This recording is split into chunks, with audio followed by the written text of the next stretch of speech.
In this video, I'll describe one of the common mistakes that happen when trying to copy data into Excel to make a scatter plot. First thing, I'll select some data.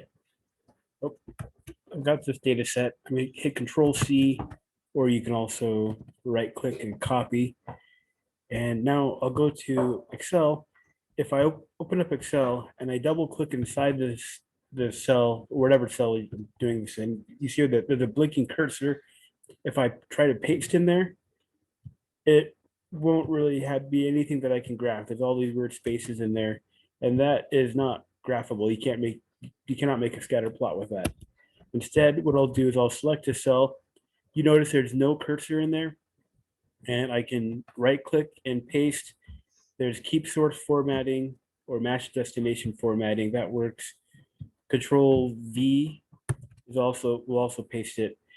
And when you have it in this type of a format, it puts the X values in one cell, the Y values in another cell, which means that you can come in here and you can make a scatter plot. And based off the scatter plot, you can make a trend line.